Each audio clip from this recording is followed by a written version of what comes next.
Welcome to FN's Downtown Studios. I am John Ramdeen alongside Robin Black. UFC 209 will see the crowning of the UFC interim lightweight champion, Khabib, taking on Tony Ferguson.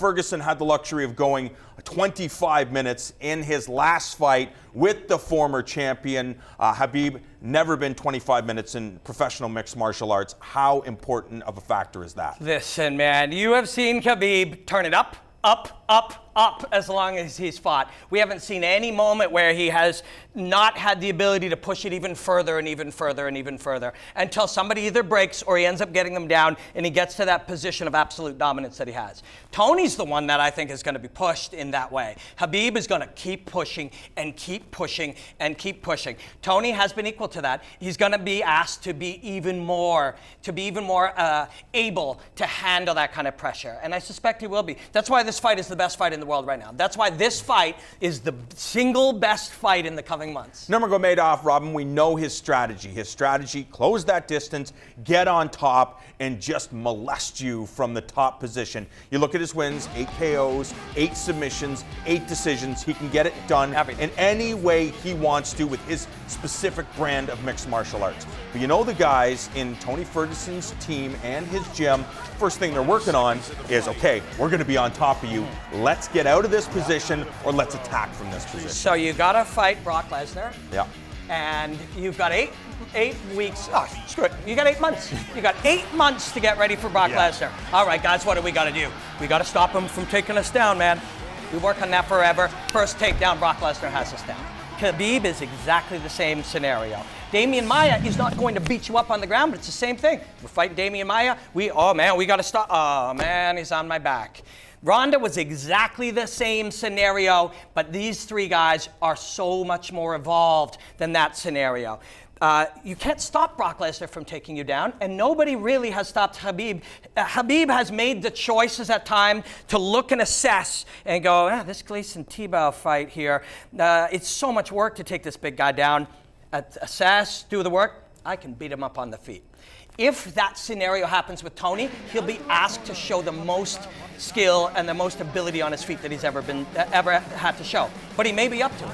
Do you believe that Ferguson will be the aggressor in this fight? Both guys clearly start standing. Do you expect Tony Ferguson to allow Khabib to come to him? Or, you know what, I'm just going to attack, be first, try to attack from the outside, force him, Khabib, to come in, and that's where you can do your damage. I did a breakdown on these 2 last week, and I dove into this at length to really focus on their strengths, to really celebrate their strengths. And Khabib's strength, we all know what it is. When he's down on top of you, you are destroyed. You're going to get up one time, and he's going to push, just squash that space. And if on the way to squashing that space, you're too concerned about it, he's going to drill you from that boxing range. That's what he does, and you got to stop him. And Tony, on the other hand, is attempting to be free and freewheeling and improvisational out there. Khabib has the ability to crush that because he's got that single-minded focus. And when I say single-minded, you think of the best of anything. Beyonce is single-minded. Kanye is single-minded. You know what I mean?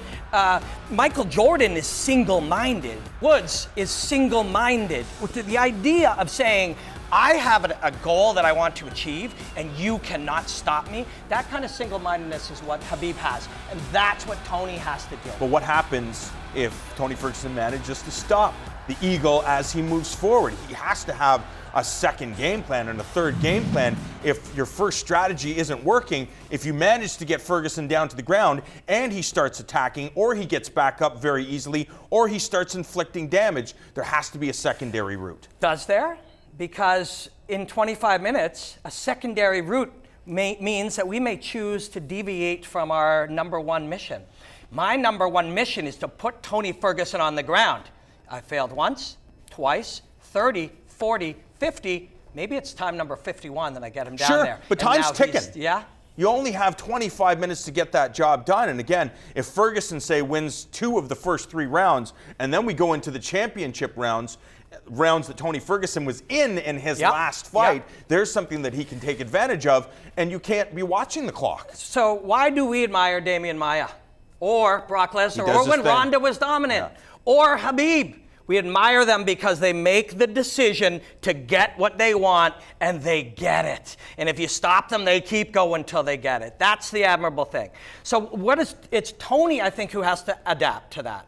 It can't be just stop him, stop him, stop him, stop him. Tony has to find the moments to hurt him. Tony has to find the time to show him things that are either undiscovered to Khabib, things that he's never been exposed to, or are forgotten by him in his time of trying to get what he wants.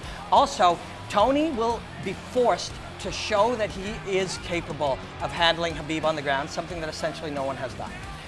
And I think he's up for that. I think that's what, I think for him, for Eddie, for their team, I think they're relishing the chance to do what no one has ever done. But you have to do it, and no one has ever done it. I mean, Gunnar Nelson, who we are immense fans of, realized that Damian Maia would get him down and he was going to have to deal with it. He did deal with it as best he could, but he wasn't up for it. The worst time to find out that you can't handle Khabib on the ground is when you're on the ground with Khabib. We were talking about Robin van Roosmalen, the great kickboxer who's going to be transitioning over to mixed martial arts, and you pointed it out. Apparently all the guys that work with Robin van Roosmalen say he's developing into an excellent mixed martial artist. Stop the takedown, and as he's backing up, he smashes the living daylights out of you. Isn't that a strategy designed for Tony Ferguson in this fight? Yep, and that is how Tony will be looking to fight it, but I think he's also going to have a mindset of not panicking when you get to the ground. That's great, unless you should panic. And that's where it's going to get fascinating. That's where this fight is going to get very fascinating for me. What we are seeing right now is something that was very predictable 2 years ago, or 5 years ago, as everyone was well-rounded. The next logical generation is well-rounded plus a specialty. So good at everything and great at something. That's what a Robin van Roosmalen is shaping up to be. That's what a Khabib Nurmagomedov is. Tony is trying to say, by being fluid at everything is greater than being exceptional at your strength. That's why this fight is so fascinating. It's really fascinating. It's also fascinating to me because I am a fan of both of these guys, and yet for some bizarre reason, Khabib and his team blocked me after my breakdown. But I did discover later that it's more likely somebody on the team, and people have their own reasons for doing whatever. I'm not bothered by it. In fact, I'm now more curious. But I'll tell you one thing. It made me take a look at this fight even closer. And for that, I'm very thankful, because this fight is even more exciting the further you look into it. A tremendous fight going down at UFC 209, the co-featured bout. We will see the crowning of the interim lightweight champion.